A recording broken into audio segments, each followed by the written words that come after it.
Yes.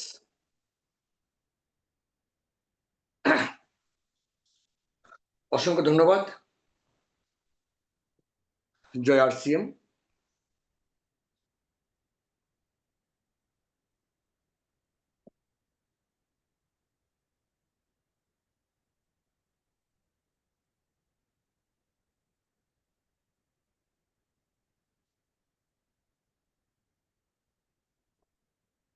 আজকে programme শুরু করেছেন বিশ্বজিৎ বাবু, খুব হাসি খুশিভাবে প্রথম দিন আজকে প্রোগ্রাম শুরু করেছেন। আপনাকে অনেক ধন্যবাদ জানাচ্ছি।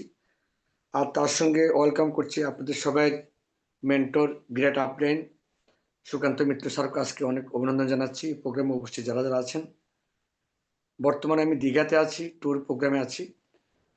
এখানে হোটেলে বসে আজকে আপনাদের সামনে কথা বলছি। আজকের আমরা কিছু এডুকেশনাল ক্লাস করব, যেহেতু এখানে যারা আমরা প্রত্যেক শনিবার আমরা আসি কিছু শেখার জন্য, এবং কেন শিখবেন, কি কারণে শিখবেন, সে দুটো কয়েকটা জিনিস আমি আজকে আপনাদের সঙ্গে শেয়ার করব। তারপর আমরা আজকে মেইন প্রোগ্রামে যাব। দেখুন, প্রতিটি ক্লাসে আমার একটা ভিউ থাকে, সেটা হচ্ছে কি আমরা কোনো একটি কাজ কেন করব। কাজটি করার যদি কারণ মজবুত না থাকে তাহলে আপনি সেই কাজ করতে পারবেন না। এটা বারবার আমি প্রতিটি ক্লাসে, এবং যাদের সঙ্গে আমি, কেউ আমাকে যদি জিজ্ঞেস করে যে মুরারি স্যার আপনি বিজনেস আপনি কিভাবে সাকসেস পেয়েছেন, আমি বলছি কেন, তো উনি বললে স্যার আমি পেতে চাই এই সাকসেস। আমি বলছি কি কারণে আপনি সাকসেস পেতে চান সেটা আগে ডিসাইড করুন। যতক্ষণ আপনার কারণ ক্লিয়ার হবে না, আমি যত মন্ত্র দিই, আমি কেন, খুদ এক কোম্পানির মালিক এসে যদি আপনাকে আরসিএম বুঝায়, আপনি সাকসেস হতে পারবেন না। সেটা আমি আরসিএম কথা বলছি না, যে কোনো একটা ছাত্রই বলুন, একটা ইয়ংগেস্ট ব্যক্তি বলুন, যে কোনো ব্যক্তি বলুন, তার কারণ যদি কোনো কিছু করার জন্য যদি কারণটা খতরনাক না থাকে, তাকে পৃথিবীর কেউ সফল করাতে পারবে না, কেউ না। এবং কারণটা তার থাকতে ব্যক্তিগত কারণ, দশের জন্য না, ব্যক্তিগত কারণ। আমি এই কাজটা কি কারণে করব, আমার কি প্রয়োজন, আমি কি চাই, আমার চাহত কি, সেটা যদি ক্লিয়ার না হয় আপনি করতে পারবেন না স্যার। আর এটা যেদিন এটা যার যার ক্লিয়ার হয়েছে, সে দুনিয়াতে যেটা চেয়েছে সেটা করতে পেরেছে। যেই কাজই বলুন, আতঙ্কবাদী বলুন, চোর ডাকাতি বলুন, বৈজ্ঞানিকই বলুন, হ্যাঁ, পৃথিবীর যত মহান মহান কাজ বলুন, আর পৃথিবীর যত খতরনাক কাজ বলুন, যাদেরকে আমরা চিনি খতরনাক কাজ হিসেবে, কাকে চিনি, ওসামা বিন লাদেনকে চিনি, চিনি কি চিনি না, এই ধরনের অনেক খতরনাক ব্যক্তিদেরকে পৃথিবীর সবাই চেনে। আবার মহান কাজের ব্যক্তি হিসেবে কাদের চিনি আমরা, এপিজে আব্দুল কালামকে চিনি, নরেন্দ্র মোদী সাহেবকে চিনি, সচিন তেন্ডুলকরকে চিনি, সালমান, সবাইকে আমরা যারা মহান কাজ করেছেন, মহাত্মা গান্ধীকে চিনি। তো দুই ধরনের লোক আছে পৃথিবীতে, কেউ মহান কাজ করে নিজের একটা পরিচয় তৈরি করতে পেরেছে, কেউ খতরনাক খারাপ কাজ করেও নিজের পরিচয় তৈরি করতে পেরেছে। আর আরেক শ্রেণীর প্রাণী আছে যাদের বলা মধ্যবিত্ত, মিডল ক্লাস, না যারা মহান কাজে খতরনাক হয়েছেন, মানে বড় কিছু করতে পেরেছেন, না খতরনাক কাজ করে তারা বড় কিছু করতে পেরেছেন। এবং বন্ধুরা, এই দুনিয়াতে যারা সফল হয়েছেন যে বিষয়ে, তারা কিন্তু কোথা থেকে হয়েছেন, তারা মধ্যবিত্ত এবং গরিব ঘর থেকে গিয়ে তারা সফল হয়েছে। এবং তাদের সফল হওয়ার পেছনে একটি কারণ, যে তাদের জীবনে কোনো না কোনো একটি ঘটনা, কোনো না কোনো একটি ব্যক্তির সঙ্গতে আসার পরে তাদের ভিতরে একটা পরিবর্তন এসেছে, একটা তৃষ্ণা, জীবনের একটা উদ্দেশ্য তারা খুঁজে পেয়েছে। ওই উদ্দেশ্যটার পূরণ করার কারণের জন্যই তারা জীবনটাকে পরিবর্তন করে ফেলেছে। তাই বন্ধুরা, এই যে মিটিং, কেন লোককে বলা হয় মিটিং এ আসুন, জুম মিটিং এ আসুন, এটার আসার প্রধান কারণ হচ্ছে কি, যে এখানে আসার পরে আপনি আপনার কারণটা খুঁজে পাবেন। আজকে জুম মিটিং এ আমি কয়েকটা জিনিস আমি আপনাদেরকে শেয়ার করতে চাই, যেটার পিকচার ক্লিয়ার হয়ে যাবে। আমি কয়েকটা জিনিস আজকে আমি আপনাদেরকে দেখাবো। প্রথম কারণ হচ্ছে কি,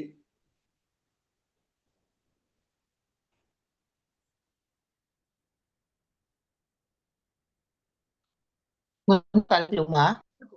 Đấy, এই একটি ঘটনা। muốn nước ấy. এই ছবিটা আমি হুম? কেন দেখালাম আপনাদেরকে? এই ছবিটা দেখাচ্ছি আমি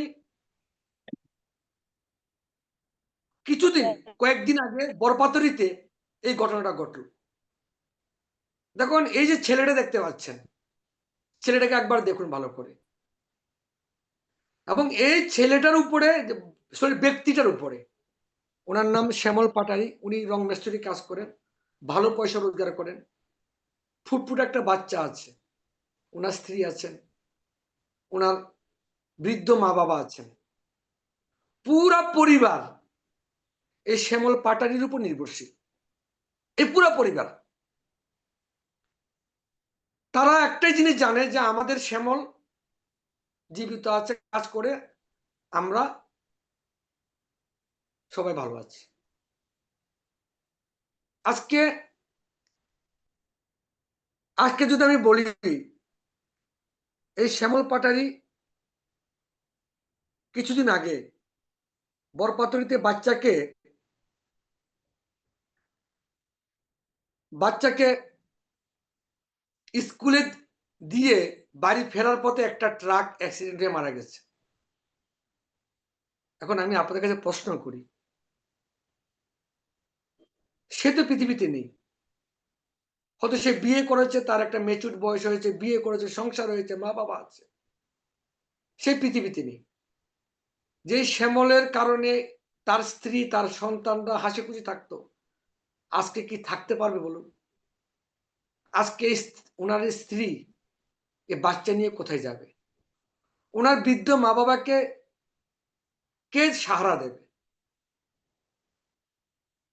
তার মানে কি, যে আমরা সিকিউরিটি জিনিসটা কেন খুঁজি? অনেকে দেখুন সরকারি চাকরি সিকিউরিটি খুঁজে, যে সরকারি চাকরি করা অবস্থা মারা গেলে তার পরিবার বেঁচে যাবে অন্তত ডাল ভাত খেয়ে। তো সবাই তো সরকারি চাকরি পায় না। কিন্তু বন্ধুরা, আমাদের কাছে এমন কি অপশন আছে? আজকে যে ছেলে মেয়েটাকে আমি ভালোবাসি, আমার ছেলে, আমার মেয়ে, আমার পরিবার, তাদের জন্য আমরা জীবন যৌবন সবকিছু দিয়ে দিচ্ছি। কি কারণে? যাতে তাদেরকে সুন্দর একটা জীবন দিয়ে যেতে পারে। আমার অবর্তমানে তাদের কি সুখী করার কোনো রাস্তা আছে আমাদের কাছে? আমাদের কোনো সিকিউরিটি আছে? বন্ধুরা, আমি এটা বিজনেসের জন্য বলছি না, আমি এটাই বলছি।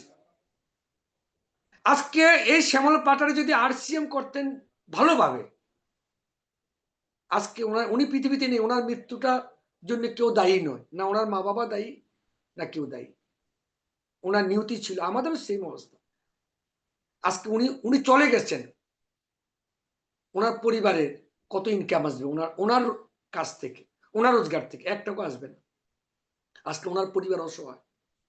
কিন্তু আজকে আমি মুরারি মজুমদার, আমি আপনাদের এতটুকু বলতে পারি, আমি যদি পৃথিবী থেকে চলে যাই, আমার স্ত্রী, আমার ছেলে মেয়ে কোনো দিন অর্থের জন্য কষ্ট পাবে না। কিন্তু বন্ধুরা, আমি এই কারণে আজকে পোস্টটা দেখালাম আপনাদেরকে। আমরা জন্ম মৃত্যু ভগবানের হাতে, কিন্তু ভগবান আমাদের আয়ু দিয়েছেন, কখন আমরা চলে যাবো গ্যারেন্টি নেই।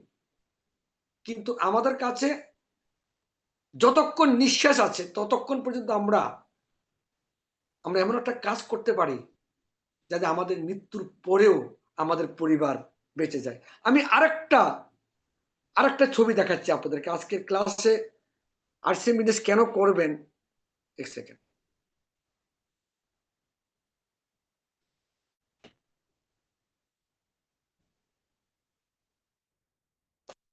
আরসিএম বিজনেস কেন করবেন, আমি আরেকটা ছবি দেখাচ্ছি আজকে আপনাদেরকে। আমি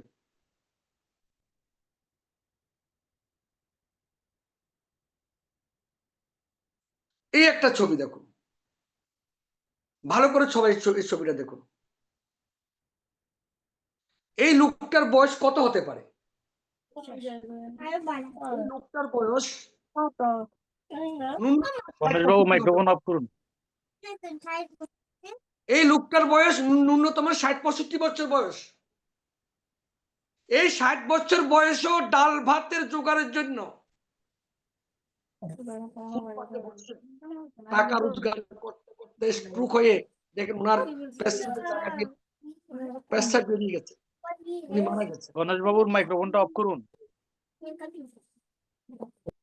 আমি আপনাদের সবাইকে বলি, এই জীবনটা কি মনুষ্য পেয়েছি?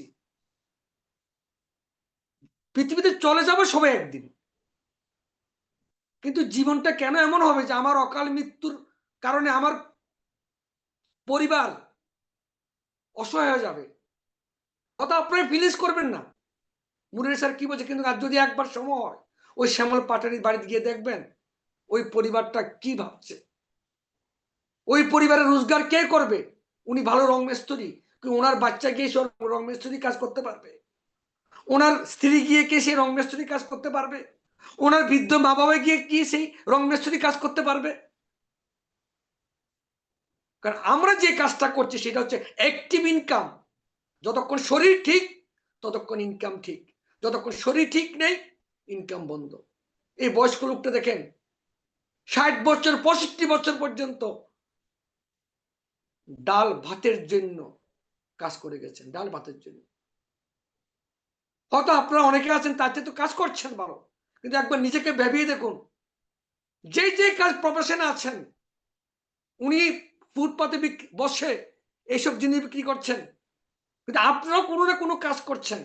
ভেবে দেখুন তো, 60 বছর 70 বছর বয়সে যে কাজই করুন বন্ধুরা, সত্যি এই বয়সে কি কাজ করার বয়স?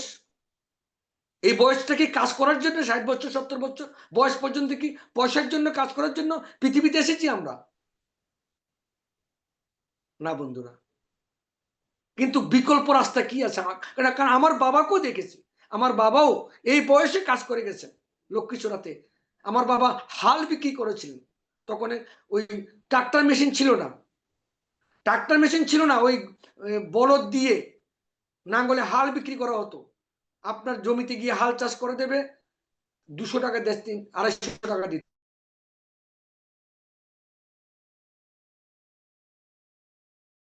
একটা জিনিস আজকে আমি ইচ্ছা করে কয়েকটা জিনিস আমি আপনাদের সঙ্গে শেয়ার করতে চাই, আপনারা খারাপ পাবেন না।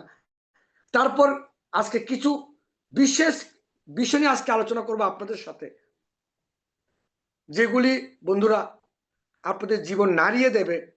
তারপর আপনারা ডিসাইড করবেন এই বিজনেস করবেন কি করবেন না, সেটা হচ্ছে আপনাদের।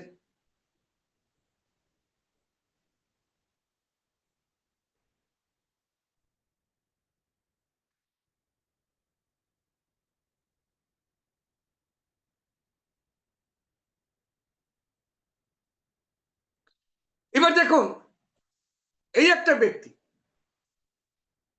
সচিন তেন্ডুলকর, ওনার ঘরটা দেখুন, ওনার ঘরটা গিয়ে দেখুন, ঘরের ছবিটা দেখুন, উনি কেমন ঘরে থাকতেন। ছোট্ট একটা ঘর ওনাদের পরিবারে ছিল। এই ঘরের ভিতরে গরিব দরিদ্র অবস্থাও উনি পরিশ্রম করে গেছেন, কারণ ওনার একটা জীবনের স্বপ্ন ছিল যে আমি ক্রিকেটে নাম্বার বানাবো।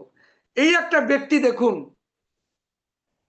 হাজারো ভিড়ের মধ্যে মাটির মধ্যে বসে রয়েছেন, চোখে মুখে তার একটা স্বপ্ন ছিল, একটা কারণ ছিল। সচিন ক্রিকেটের ভগবান হতে চেয়েছিলেন, আর মোদি সাহেব রাজনীতির ভগবান হতে চেয়েছিলেন। বন্ধুরা, এই লোকটাকে দেখুন, এই যে হাতে একটা, তখন তো মোবাইল ছিল না, চশমাটা হাতে লইয়ে নিচের দিকে তাকিয়ে রয়েছেন রেল স্টেশনের মধ্যে। ওনার নাম কি বলতে পারেন আপনারা? ওনার নাম হচ্ছে শাহরুখ খান। শাহরুখ খান। 30 টাকা 30 টাকা খরচা করার জন্য জীবনে জিত ছিল কিছু করার। যে শাহরুখ খান হোটেলে থাকার পয়সা ছিল না, প্ল্যাটফর্মে থাকতেন, কিন্তু জীবনে জিত করার ছিল। আজকে সেই শাহরুখ খানের বার্থডে দুবাইয়ের যে বুশ খলিফা আছে না, খলিফা, ওই খলিফার মধ্যে শাহরুখ খানের ছবি দেখানো হয় শাহরুখ খানের বার্থডের দিন। দুবাই বুশ খলিফা, যেখানে পৃথিবীর আমির লোকেরা এক রাত্র থাকার জন্য আসে, এই ব্যক্তিটার ছবি ওই দুবাইয়ের বুশ খলিফাতে দেখানো হয়। এমন কোনো অ্যাওয়ার্ড নেই উনি জীবনে পাননি। ওনাকে ওনার চেহারা দেখুন তো, উনি কি ধনী ঘরের ছেলে ছিল? না, জীবনে জিত ছিল, স্বপ্ন ছিল, কিছু করার কারণ ছিল, যে আমি একদিন বাদশা খান হব। বন্ধুরা, এই মেয়েটাকে দেখুন, ওর পিছনের ব্যাকগ্রাউন্ডটা দেখুন। হ্যাঁ, মমতা ব্যানার্জি, ওয়েস্ট বেঙ্গলের। এই দুনিয়াতে যারা যারা সফল হয়েছেন, আরো অনেকের ছবি দেখতে পারেন, তবে ছবিটাও দেখুন। একটা ধূপকাঠির দোকানে কাজ করতাম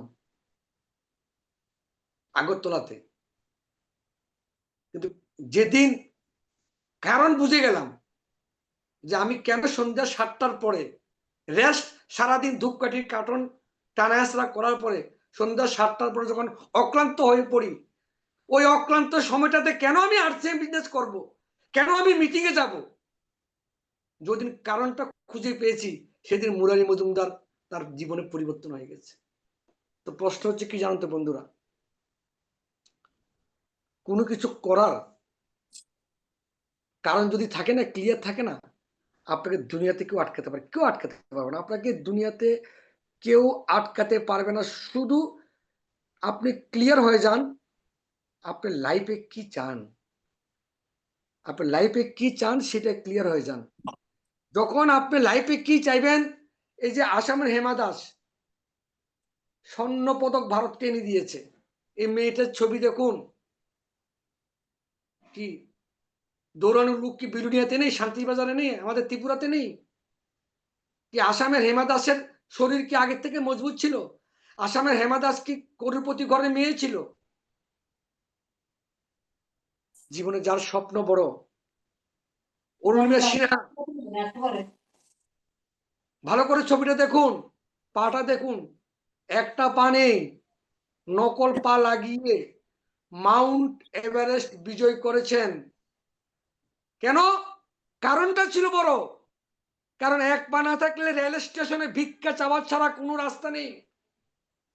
এক পা না থাকলে রেল স্টেশনে মন্দিরের সামনে ভিক্ষা চাওয়া ছাড়া কোনো রোজগার নেই। কিন্তু যার কারণ বড়, যে মনে করে যে আমি জীবনে এমন কিছু কাজ করতে চাই সারা দুনিয়া আমাকে ইয়াদ করে, তখন পা থাকুক নাইবা থাকুক, কারণ যখন মজবুত হয় তাকে কেউ আটকাতে পারে না।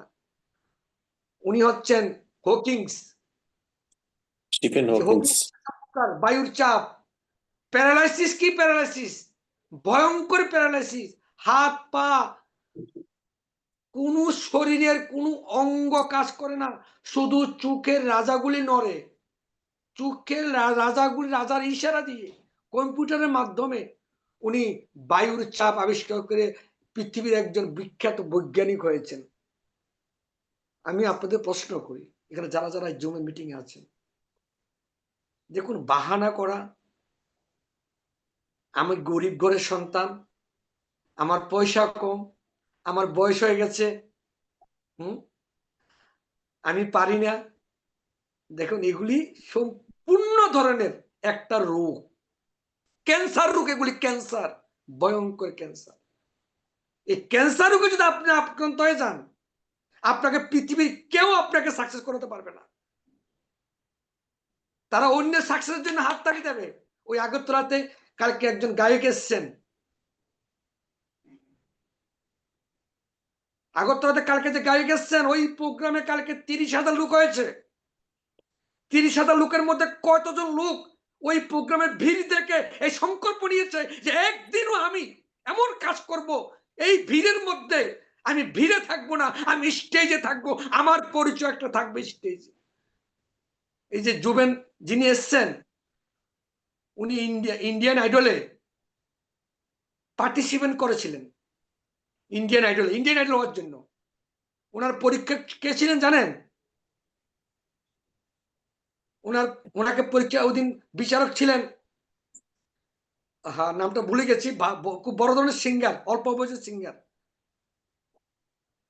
তো उनर गला सुने उनके बोलले जीवन के जुबिन तुम इंडियन आइडल का तुम्हारा योग्यता नहीं है, तुम्हारा गला में इतना अलंकार नहीं है, तुम इंडियन आइडल का योग्यता नहीं हो। ये ओके इंडियन आइडल থেকে বের করে দিয়েছে। উনি রিকোয়েস্ট করেছেন আমাকে আরেকবার সুযোগ দিন, বলছে না তোমার গলা का इतना। এই জুবিন ওই দিন ওই ইন্ডিয়ান আইডলের মঞ্চে শপথ নিয়েছিল, मैं क्या चीज हूं, मैं दुनिया को दिखाऊंगा, इंडियन आइडल से भी बड़ा मंच में जाके मैं दिखाऊंगा। সেই জুবিনের প্রোগ্রাম দেখার জন্য কালকে মানুষ লাঠি পিটে খেয়েছে। প্রশ্ন কি জানেন তো, দুই ধরনের ব্যক্তি থাকে। এক ধরনের ব্যক্তি কিভাবে এই পৃথিবীতে ভিড়ের মধ্যে থাকার জন্য আমি আসিনি, তারা ভিড়ের মধ্যে থেকে ওইখানে তারা শপথ নেয়। তো আরসিএম বিজনেসে বন্ধুরা আমি যখন প্রথম মিটিং এ গেছি আগরতলা টাউন হলে, আমি প্রতিটি মিটিং এ কথাটা বলি, আমিও ভিড়ের মধ্যে ছিলাম, কিন্তু আমার স্বপ্ন ছিল প্রথম টার্গেট যে আরসিএম এর যতটা মিটিং হবে আগামী 2 বছরের মধ্যে প্রতিটা মিটিং এর সামনে সারিতে আমার সিট থাকতে হবে, আমি নিজেকে এত বড় র্যাঙ্কে নিয়ে যাব। এই জন্য বলছি কি, যতক্ষণ আপনি সংকল্প করবেন না ততক্ষণ আপনি করতে পারবেন না, কারণটা বের করতে হবে। আমি আরসিএম কেন করি? আমি আমার পরিবারকে সুরক্ষা দেওয়ার জন্য, আমার ছেলে মেয়েকে একটা আজাদি লাইফ দেওয়ার জন্য, আমার পরিবারের প্রতিটা ব্যক্তির স্বপ্ন আমি পূরণ করব। আমরা কি মনে করি আমার ছেলে আমার স্বপ্ন পূরণ করবো? নো নো নো, এটা সম্পূর্ণ গলত ধারণা, লিখে রাখুন। আপনি আগে আপনার পরিবারের স্বপ্ন পূরণ করুন, তবেই আপনার ছেলে আপনার স্বপ্ন পূরণ করবে। পেহেলা খুদ আপনাও ফের বিশ্বাস করে, একটা কথা আছে না? হ্যাঁ, এগুলি বাহানা করবেন না যে বন্ধু আপনার লেখাপড়া নেই, আপনার সুযোগ সুবিধা নেই, তোদের তখন সুযোগ সুবিধা আছে, মোবাইল আছে, তোরা এগুলি করতে পারবি, আমরা করতে পারিনি। এগুলি ফ্লপ কথাবার্তা, এগুলি মানায় না। এই দুনিয়াতে যারা সাকসেস হয়েছেন তারা তাদের কাছে যেটাই ছিল সেটা দিয়ে তারা সাকসেস হয়েছেন। ইয়েস ফ্রেন্ডস, আরসিএম বিজনেসে যখন শুরু হয়েছিল তখন আরসিএম এর মধ্যে খালি একটা প্যান্টের পিস ছিল, একটা প্যান্টের পিস। তখন কিছু লোক বাহানা করেছিল এই প্যান্টের পিস মানুষ কতদিন করবে, কিন্তু কিছু লোক শপথ নিয়েছিল এইটা দিয়ে আমি সাকসেস হবো। যারা তখন শপথ নিয়েছিল, কাজ করেছিল, আজকে তারা প্রতি মাসে 1 কোটি টাকা রোজগার করছেন। তার সঙ্গে সম্মান, সৌরভ, ইজ্জত, দেশ ভ্রমণ, বিদেশ ভ্রমণ। তাই যদি আমি পরিবারের হেড অফ দা সুপ্রিম হয়ে থাকি, আমি পরিবারের একটা পরিবারের যদি হিস্সা হয়ে থাকি, সন্তান হই, যাই হই, বাবা হই, আমি সে অকাত দিতে পারি না যে আমি আমার পরিবারের প্রত্যেকটা ব্যক্তির স্বপ্ন চুন চুনকে আমি পূর্ণ করবো। চুন চুনকে মা বাবার কি স্বপ্ন, ছেলের কি স্বপ্ন, মেয়ের কি স্বপ্ন, তাদের পূরণ করে আমি তাদের আইডল হব। তবেই আপনি আপনার ছেলে মেয়ের থেকে আশা করতে পারেন। নো বন্ধুরা, এই এই এই 1947 সালের যে খেয়াল যে বাবা আমি ছেলে মেয়ে, আমার ছেলে আমার স্বপ্ন পূরণ করবে, এটা না।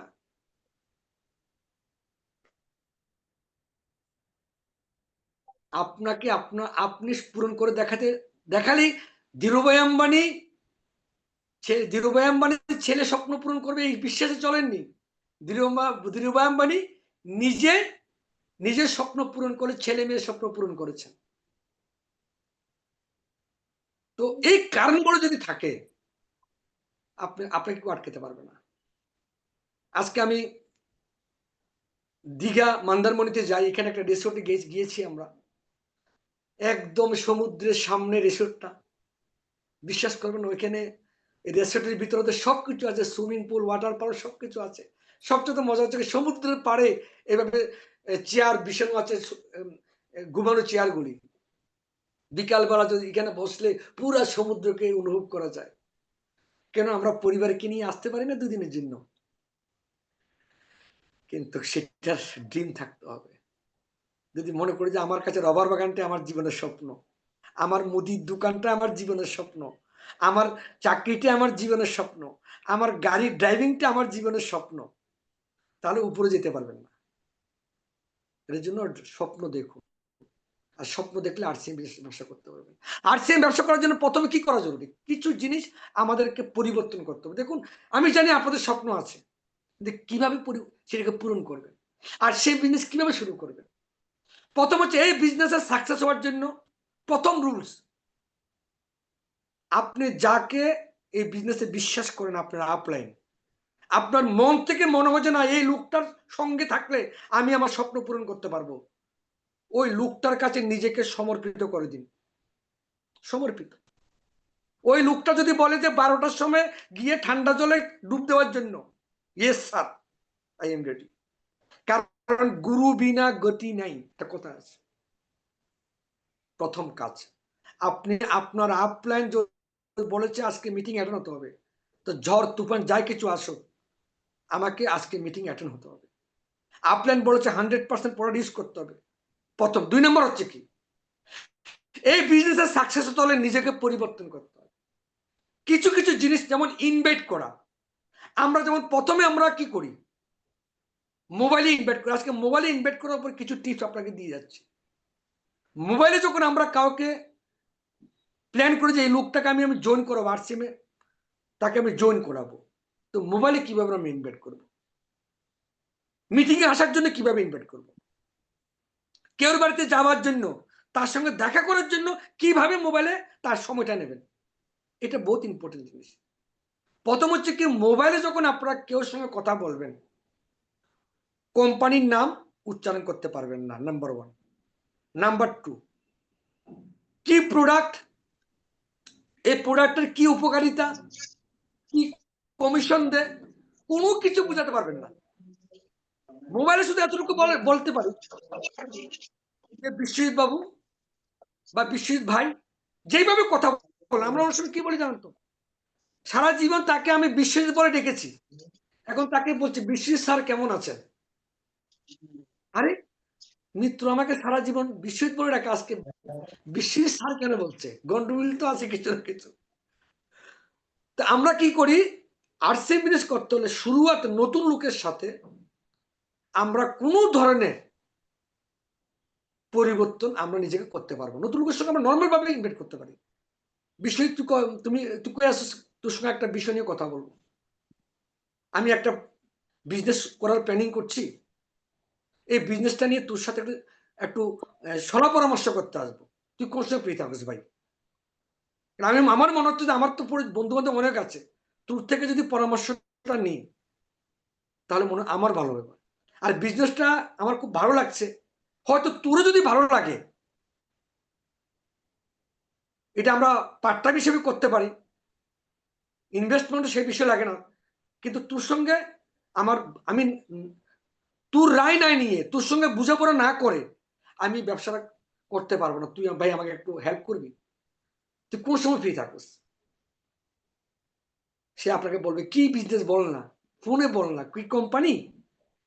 দেখ বন্ধু, এটা আমি মনে করি আমার জীবনে আমি বহুত এক্সাইটেড এটা নিয়ে, তো এটা আমি ফোনে করতে পারতাম না ভাই। তুই কি আমার জন্য আধা ঘন্টা সময় দিবি না? তাহলে কি আজকে আসবো না কালকে সকালে আসবো?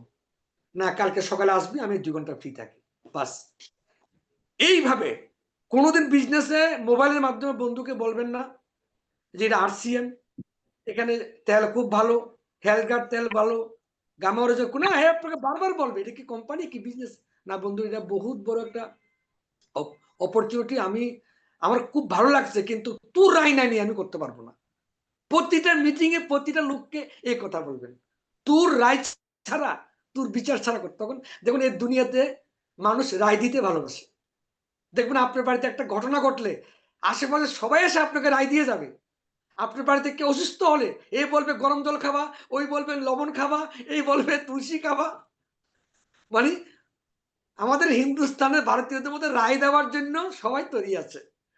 তাই সবসময় রায় কথাটা বলবেন, তোর সলা পরামর্শ হচ্ছে। এটা হচ্ছে ফোনের ইনভাইট করা, মনে থাকবে। আর বন্ধুরা দেখি যে ব্যক্তিটা আমাকে অপরচুনিটি বিজনেসটা দিয়েছে আমি তাকেও নিয়ে আসতে পারি। বুঝতে পেরেছেন? হাফ প্ল্যানে কথা বলবেন না, স্যারও বলবেন না। যখন যদি হাফ প্ল্যান বলেন, স্যার বলেন, ও বুঝবার শালা কোম্পানি আপনাকে বলবে আমার টাইম নেই। কি বলবেন? আমি এই বিজনেস অপরচুনিটি যে আমার দিয়েছে বন্ধু তারও আমি নিয়ে আসবো, তাহলে ভালো করে বুঝতে পারবো। তুই রায় দিলে আমি করব। এটা হচ্ছে ফোনের মাধ্যমে কাউকে, কারণ এটা কারণ কেন না, কারণ লোক বিভিন্নভাবে ধোঁকা খেয়েছে এইভাবে। স্যার, অফিসার, কোম্পানি শুনে শুনে বয়কে ধোঁকা খেয়েছে, যার জন্য ইনভাইট এভাবে করবেন। 2 নম্বর আমাদের খুব জরুরি, সেটা হচ্ছে কি তাড়াহুড়া করবেন না। তাড়াহুড়া করবেন না, একদম নরমাল ভাবে কাজ করবেন। আমরা কি করি, এই এই তুই কি বাজার করছিস নি, আচ্ছা আচ্ছা আমি নিয়ে তেমনি তেলটা, আচ্ছা বাজারটা আমি নিয়ে তোর বাড়িতে, তুই তো ব্যস্ত না, এইভাবে বলবেন না। 48 ঘন্টার মধ্যে একবার ফোন করবেন, বিশ্বজিৎ ভাই কি করতে আসিস। ও বিজনেসটা তো বুঝলাম, আমারও খুব ভালো লাগছে ভাই, আমি তো শুরু করবো প্ল্যান করছি, কারণ আমার বাড়িতে রুকসুক তখন তো সব আলোচনায় গেছে। তো ভাই আমি চাই তোকে নিয়ে শুরু করতাম, কারণ আমার তো বহুত পরিচিত লোক আছে, কারণ আমি আলতু ফালতু লোকের কাছে এটা শেয়ার করবো না। আমার একদম কাছের লোক তুই, তোকে নিয়ে শুরু করবো। আর এখানে তো সেরকম টাকা লাগছে না, তুই, কারণ তুই তুই শুরু করার পরে আমি বাকি কাজটা শুরু করতে পারবো। তুই কোন সময় আসবি বল। আর এখানে 1 মাসের বাজার করলে তার বাড়ি বিক্রি করতে হবে না। আর মনে কর 1 মাসের বাজার করার পরে ভালোই নাই লাগলো, বিজনেস করবো না। কারণ যতক্ষণ নদীতে না, জলে না নামলে তো আর জলের গভীরতা বোঝা যায় না। যে কোনো জিনিস, আজকে যে কোনো একটা ব্যবসা শুরু করতে হলে 10 লাখ 5 লাখ 5 লক্ষ টাকা লাগে, সেখানে কত রিস্ক থাকে, এখানে কোনো রিস্ক নেই। 2,000 টাকার বাজার করার মাধ্যমে একটা ব্যবসাকে, অন্তত, আরে নো রিস্ক নো গেইন, মানুষের লক্ষ লক্ষ টাকা রিস্ক নিয়ে ব্যবসা শুরু করে। আর এখানে 2,000 টাকার বাজার খাওয়ার মাধ্যমে ব্যবসা শুরু করা যায়। এইভাবে ফলো আপ করবেন, মানে ফলো আপটা এমন ভাবে করতে হবে যাতে তার জন্য আপনি চিন্তা করছেন, যাতে সেইটা না বুঝে যে আপনি তাকে জবরদস্ত করছেন। হাসি মুখে বিন্দাস ভাবে, হড়বড়ি করবেন না, মানে খুব তাড়াহুড়া করবেন না বেশি। আপনি একজনের পেছনে একজনকে তাড়াহুড়া না করে আপনি 10 জন 20 জনকে সেট করে ফেলুন। তখন অল্প অল্প টাইম দিন সবাইকে, অল্প অল্প ভাবে ফলো আপ করেন, দেখবেন জনিং চলে আসবে। তো জনিং এর কথাগুলি বলবেন, যে জায়গায় একটা ব্যবসা শুরু করতে হলো 4 লাখ 5 লক্ষ টাকা রিস্ক নেই মানুষের, 2,000 টাকার বাজার করার মাধ্যমে একটা ব্যবসা শুরু হয়ে যায়। এটা তো ভাই খারাপ লাগছে না আমার কাছে। আর আর্টসের জিনিস তো খুবই ভালো। এই যে ছোট ছোট ভাইটাল পয়েন্ট গুলি আছে না, এগুলি আমাদের খুব খুব কাজ করে। বলে তেলের দাম বেশি, তাকে বলবেন কত বেশি ভাই, 20 টাকা। 20 টাকা বেশি দিয়ে তেল কিনলে কি বাড়ি বিক্রি করতে হবে? তুই বল ভাই, হাসি খুশি হবে। কিন্তু 20 টাকার বেশি দিয়ে কিনে যদি আমার পরিবারের 20 লাখ টাকা বেঁচে যেতে পারে, কারণ তেলের থেকে সব রোগ হচ্ছে। এই যে পয়েন্ট, প্রোডাক্ট যখন দাম কেউ বেশি বলবে, এই পয়েন্টগুলি তুলে ধরবেন। এগুলি আমাদের এই বিজনেসের জন্য ভেরি ভেরি ইম্পর্টেন্ট। 3 নম্বর কি জানেন তো, আমাদের মধ্যে কি দেখি কি জানেন তো, এই বিজনেসে অনেকে মানে বিশাল বড় লস হয়েছে এরকম মনে করে, যখন 4-5 জন লোক না করে দেয়, ফোন রিসিভ করে ছেড়ে দেয়। দেখবেন এটা হবে আপনাদের ক্ষেত্রে, ফোন রিসিভ করে না। আরে এই বিজনেসে সবচেয়ে ইম্পর্টেন্ট হচ্ছে কি, নিজেকে মস্তিতে রাখা, হাসি খুশিতে রাখা।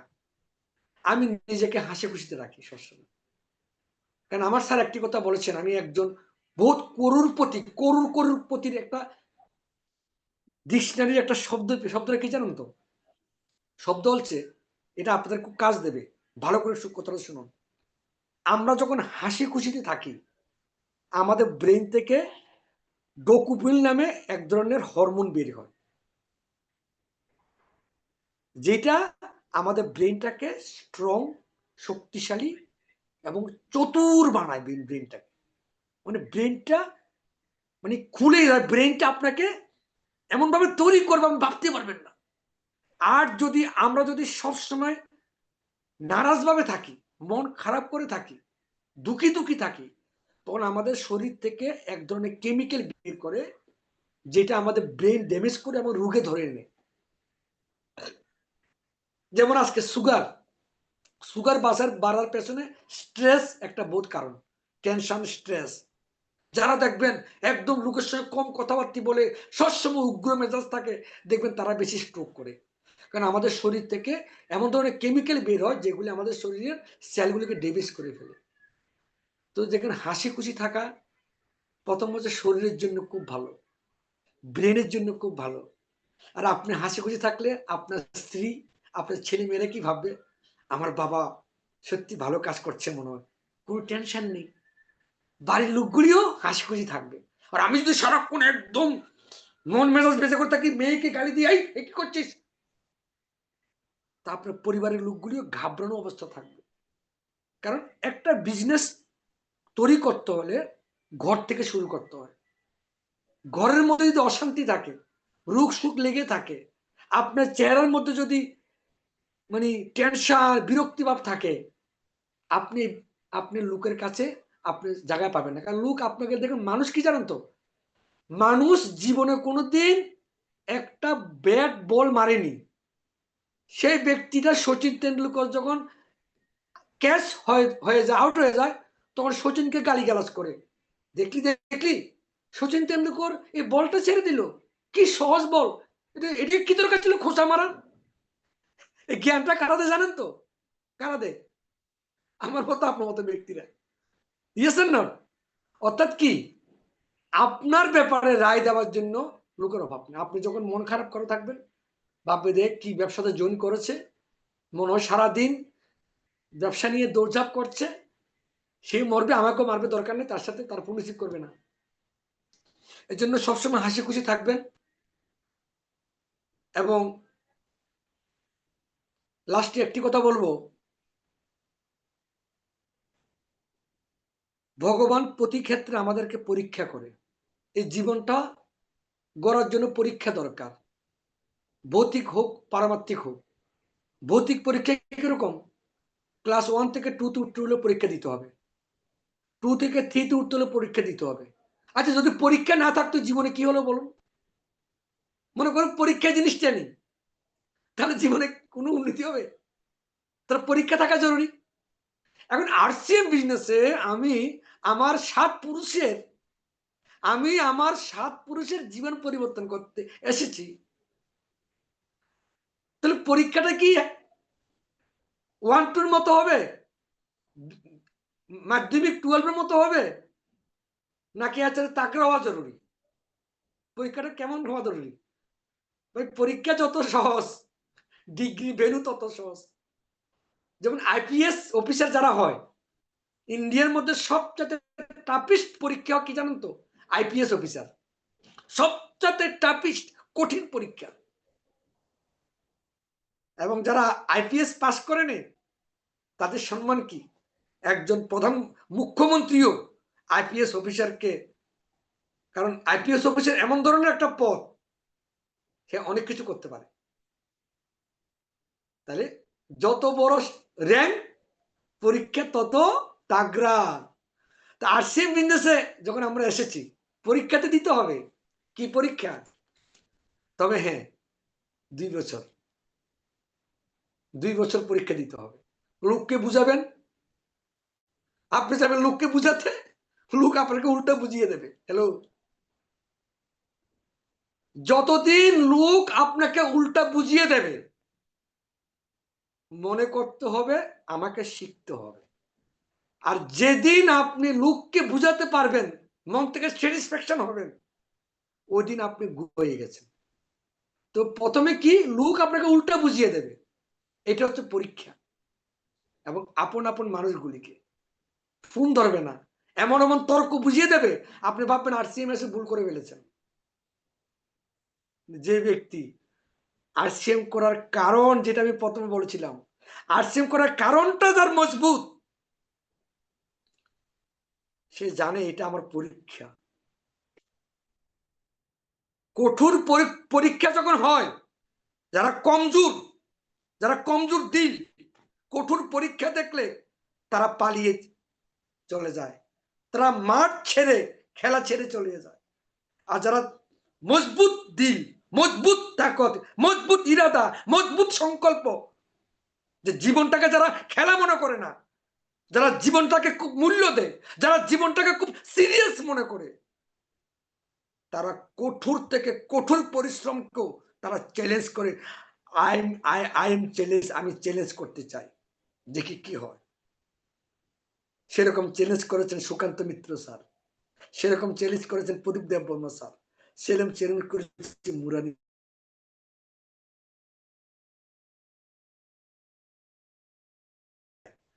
তারা ভাবে না না এটা কঠিন পরীক্ষা, আচ্ছা এটা পারতাম না, আর কিটা দেখে নেই, আচ্ছা কোনটা কোনটা বলতে কি, কোনটার মধ্যে কাজ। আমার কাছে অনেক কোম্পানি আছে, ফেসবুকে দেখি, আমাদের কোম্পানি জয়েন করবেন, শুধু 2টা লোক জয়েন করাবেন, 10,000 টাকা, 13,000 টাকা লাগবে জয়েনিং ফ্রি, 2জনকে করাবেন। যদি লোক না পান, আপনার বউরে আপনার বাচ্চারা করিয়ে দেবেন, মালটা বিক্রি করা লাগতো না, আর লোক জয়েন করা লাগতো না, আর বয়ে থাকবেন, দেখবেন কোটি কোটি টাকা আইব, মানে কাজ টাজ করা লাগবে না। এরকম বহুত কোম্পানি আছে, শুধু টাকা লাগা রাখবেন। অলস অলস ব্যক্তি, তারা তারা মানে রিস্ক দিতে চায় না, তারা কঠোর পরিশ্রম করতে চায় না। যাদের কঠোর পরিশ্রম করার মানসিকতা নাই, তারা জীবনে ধিক্কার ছাড়া কিছু পাবে না। ওই আজকে এই কোম্পানি, কালকে এই কোম্পানি, পরশু এইটা। কিন্তু যারা পরীক্ষাকে চ্যালেঞ্জ জানায়, যারা সঠিক প্ল্যাটফর্ম পায়, যাদের অন্তরাত্মার থেকে বলে যে আমি এই কাজটা করলে আমি আমার জীবনের, আমার পরিবারের, মানুষের, দেশের, দশের সেবা হবে, যাদের ভিশন ক্লিয়ার, তাদের কেউ আটকাতে পারে না। প্রথম হচ্ছে কি, আরসিএম বিজনেসে আমি কি করতে পারি।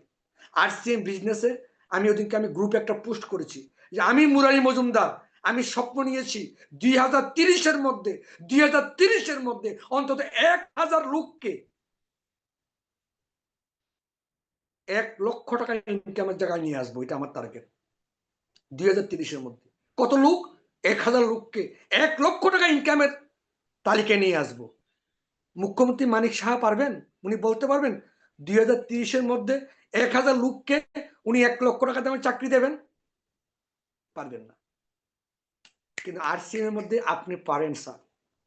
কারণ আমি মুরারি মজুমদার আজকের থেকে 8 বছর আগে আরসিএম এ সিদ্ধান্ত নিয়েছিলাম বলে আজকে প্রদীপ দেববর্মা, সুকান্ত মিত্র, দেবাশী মজুমদার, আশিস পাটারি, সরস্বতী ম্যাডাম, বিশ্বজিৎ দে, এক পানি, অভিজিৎ রয়, ওষুধের দোকানদার, সত্যেন্দ্র ঘোষ, সঞ্জয় রায়, এইভাবে কত লোককে আজকে 50,000, 60,000, 70,000 টাকা ইনকাম করানোর জড়িয়ে আমি হয়েছে, মাধ্যম হয়েছে।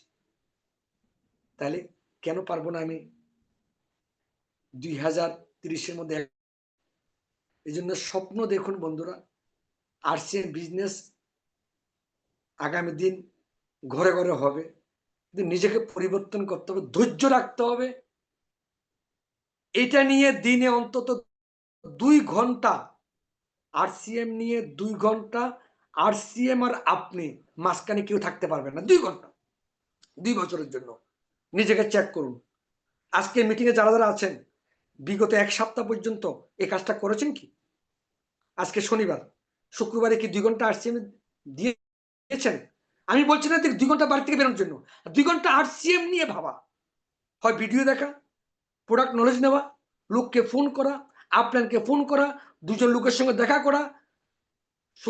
শুক্রবার করেছেন, বৃহস্পতিবার করেছেন, বুধবার করেছেন, মঙ্গলবার করেছেন, সোমবার করেছেন, রবিবার করেছেন। নিজেকে নিজে প্রশ্ন করে, এখানে মাস্টারও আপনি, শিক্ষক আপনি, কেউ কিচ্ছু বলবে না। এখানে নিজেকে নিজে চেক করতে হবে। প্রতিদিন একবার নিজেকে প্রশ্ন করুন, কালকে যেটা করেছি আজকে আমার ডেভেলপ হয়েছে, নিজেকে পরিবর্তন হয়েছে। পোশাকের যেমন আমি টাই আনিনি, আমি টাই ছাড়া মিটিং এ বসিনি, কিন্তু আমি টাই আনতে ভুলে গেছি দীঘাতে। কলকাতায় টাই আছে আমার, তা এই টাই পড়া, সুন্দর ড্রেস পরা, শেভ করে মিটিং এ বসা, ভিডিও অন করে মিটিং এ বসা,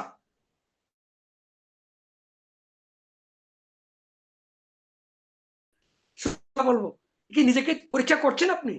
নিজে ডেভেলপ হচ্ছে কি? আচ্ছা, এই ডেভেলপ হওয়ার জন্য কি টিউশন মাস্টার লাগবে? লাগতে হয় কথা বলার জন্য।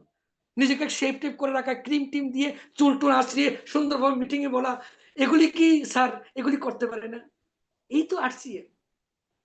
তো এইভাবে যদি আমরা করতে পারি, ছেলে মেয়েকে যদি ভালোবাসে থাকি, নিজের ছেলে মেয়েকে যদি সুখী দেখতে চান, তাদেরকে আগামী AI আর্টিফিশিয়াল ইন্টেলিজেন্স যে রোবট, এই রোবট কি ভয়ঙ্কর কাজ করবে আপনি কল্পনা করতে পারবেন না। মোবাইলের দোকানে মালিক থাকবে না, বড় বড় বিগ বাজারে একটা কর্মচারী থাকবে না, হোটেল রেস্টুরেন্টে একটা কর্মচারী লাগবে না, ব্যাংকে একটা কর্মচারী লাগবে না। কলকাতায় আমি এসছি ওদিনকা, একটা ট্রাফিক চৌমুনিতে একটা ট্রাফিক পুলিশকে দেখলাম না, একটা ট্রাফিক পুলিশ নেই, সব লাইটে কাজ করছে। কি ভাবছেন? রোবট আমাদের কাজ ছিনিয়ে নিচ্ছে। RCM কেন চলবে? পৃথিবীতে যতদিন মানুষ খাবে ততদিন RCM চলবে। ডাল, লবণ, তেল যতদিন স্নান করবে RCM চলবে। আর যে খাওয়া দাওয়া বন্ধ হয়ে যাবে ওদিনও RCM বন্ধ হয়ে যাবে। সেটা ভগবান জানে পৃথিবীতে মানুষ খাওয়া কবে বন্ধ করবে, সেটা আপনারা জানেন, এটা কখনো বন্ধ হবে না। তো বহুত বহুত ধন্যবাদ। যে যে পয়েন্টগুলো আলোচনা করেছি করুন। 2টা বছর আমি আমার পরিবারকে নিয়ে দীঘাতে এসেছি, কলকাতায় এসেছি, বিশ্বাস করুন আজকে মাসের 13 তারিখ, 12 তারিখ এসেছি, 13 তারিখে এসেছি।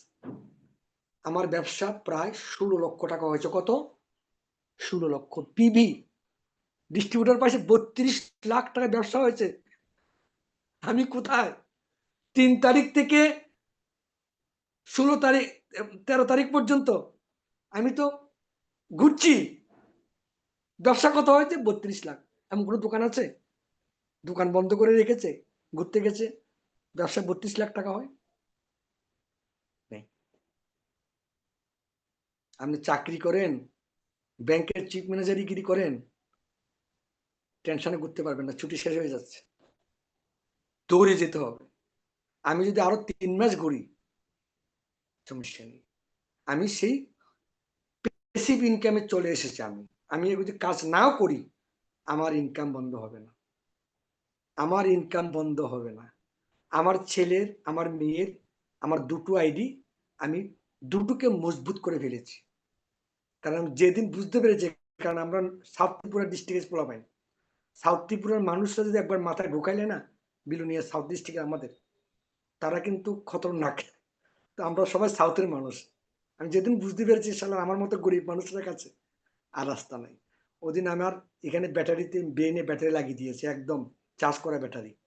RCM এর জন্য আমি কোনো সময় চেহারার মধ্যে কেউ আমার RCM নিয়ে জয়েন নাও করে আমি মন খারাপ করি না, সবসময় হাসি খুশি থাকি। আর যখন জল খাবেন হাসি খুশি জল খাবেন। আগামী ক্লাসে জলের উপরে একটা ট্রেনিং করাবো, যেটা আপনার শরীরের ভিতরে একটা ম্যাজিক লাইটের মতো কাজ করবে। এটা আগামী শনিবার ক্লাস হবে। অসংখ্য ধন্যবাদ, সবাই সুস্থ থাকুন, ভালো থাকুন। তো আজকের আলোচনা যদি কেউ মনে দুঃখ লাগে আমাকে মাফ করে দেবেন। ওভার টু আজকে সুকান্ত স্যার বা যেই যাবেন আপনারা প্রোগ্রামটাকে এগিয়ে নিয়ে যান। বিধান স্যার এগিয়ে নিয়ে যাবেন আজকে।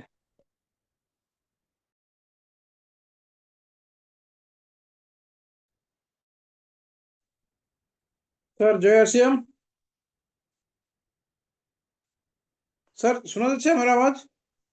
জয় RCM, কন্টিনিউ। জয় RCM স্যার। স্যার আজকের প্রোগ্রামটা খুবই সুন্দর,